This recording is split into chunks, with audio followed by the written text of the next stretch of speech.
Hello everyone दोस्तों, economics का paper pattern first year BCom semester 1 का क्या होगा, कितने मार्क्स का पेपर आएगा। दोस्तों लास्ट ईयर का ये पेपर है, ध्यान से देखिएगा।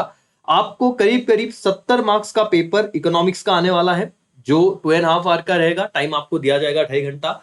उसमें आप देखो, आपको टोटल 6 क्वेश्चन रहेंगे, जिसमें से question number 1 and question number 6 ये कंपलसरी है, कोई ऑप्शन नहीं है। और जो 4 क्वेश्चन रहेंगे 2, 3, 4, 5, इन 4 में से कोई भी आपको 3 अटेम्प्ट करने हैं। कैसे क्वेश्चन आते हैं, इंपॉर्टेंट क्वेश्चन क्या है, यूजुअली ऐसे देखा गया है कि बहुत बार बीकॉम में क्वेश्चन रिपीट हो जाता है, इसलिए लास्ट ईयर का पेपर ऐसे भी आपको यूजफुल रहने वाला है। ध्यान से देखिए, जहां पे जरूरी है स्क्रीनशॉट निकाल लीजिए। पहले फिलिंग द ब्लैंक्स का क्वेश्चन आएगा 5 मार्क्स के लिए दोस्तों, जिसमें आपको अगेन आप देखो एनी 7 क्वेश्चन दिए हुए हैं। 7 में से कोई भी 5 क्वेश्चन आपको सही तरीके से ऑप्ट करने हैं, आपको 5 में से 5 मिल जाएंगे। Then after match the pairs है, match the pairs again 5 marks के लिए है दोस्तों, यहाँ पे 5 ही दिया हुआ है। 5 में से 5 अगर आपके सही रहेंगे तो अगेन ये 10 मार्क्स तो श्योर हो गए। उसके बाद दोस्तों अभी क्वेश्चन 2, 3, 4 और 5, इनमें से कोई भी आपको 3 क्वेश्चन अटेम्प्ट करने हैं। अब चैप्टर 1 से पहला क्वेश्चन आएगा, जिसमें मतलब हर चैप्टर में से कहीं ना कहीं वो एक क्वेश्चन को कि छूने की कोशिश करते हैं। जैसे कि चैप्टर 1 से business economics, explain the scope and importance of business economics, बहुत ही इंपॉर्टेंट सवाल है। इस बार अगर आप पेपर में जा रहे हो, इंपॉर्टेंट क्वेश्चन चाहिए तो वो इकोनॉमिक और नॉन इकोनॉमिक गोल वाला क्वेश्चन अच्छे से कर लेना चैप्टर 1 का, है ना, ताकि आपको वो एक कहीं ना कहीं एक रहेगा कि हम कुछ तो लिख पाए। और बिंदास लिखो यार, है ना, जहां जितना तुम्हारा कंटेंट ज्यादा रहेगा बीकॉम में उतने मार्क्स मिलेंगे। तो नॉर्मल पढ़ो, लर्न तो होगा नहीं किसी से, हेडर अच्छे से याद रखो, समझ लो कंटेंट को, अपने वर्ड्स में लिख के आना। ज्यादा वहां पे ग्रामर चेक होता नहीं, तो टेंशन मत लो इंग्लिश का। नाउ फिर चैप्टर नंबर आप देखो कि 2 या 3 में से लॉ ऑफ डीएमयू आया है, डिमिनिशिंग मार्जिनल यूटिलिटी।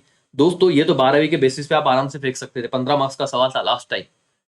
आप बहुत अच्छे से इस बार हैंडल करना सिचुएशन, मतलब ये क्वेश्चन तो आपको करके ही जाने 12th बेसिस, और 12th बेसिस पे 2 सवाल थे, देखिए जरा। What is price elasticity of demand and explain the types of price elasticity of demand, मतलब बच्चा भर भर के लिख के आएगा, है ना।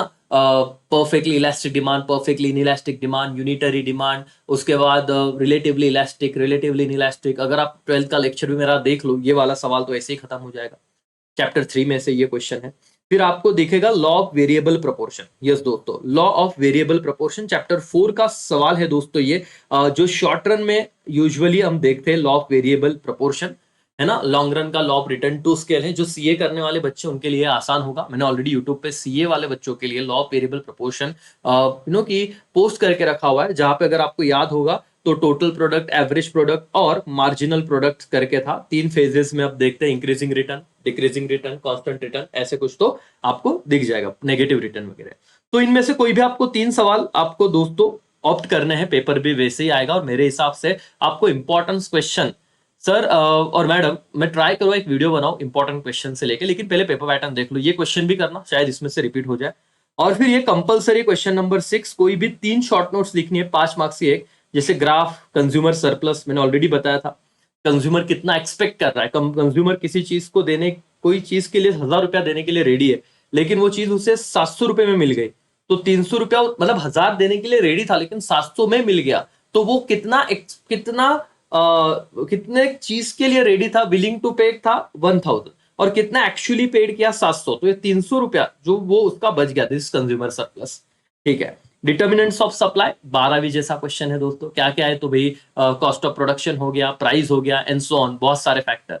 ओके, फिर इंटरनल इकोनॉमी ऑफ स्केल और प्रोडक्शन फंक्शन। तो ऐसे आपको 5 पॉइंट थे लास्ट ईयर, इसमें से कोई भी 3 क्वेश्चन करने थे, यही तो कर ही लो। अगर इसमें से रिपीट हुआ तो टेंशन ही नहीं, लेकिन इस तरीके से आपका इकोनॉमिक्स का पेपर पूरा लिख के आइए, हर क्वेश्चन अटेंड कीजिए, कुछ ना कुछ कैसे ना कैसे लिखिए, आपका पेपर सही चला जाएगा दोस्तों। ये 70 मार्क्स का आपका पेपर था, 15-15 मार्क्स के 3 बड़े क्वेश्चन, फिर 5-5 मार्क्स के 3 शॉर्ट नोट, और आपके करीब करीब 10 मार्क्स के ऑब्जेक्टिव, दैट्स ऑल। और ये हो गया आपका खत्म पेपर पैटर्न।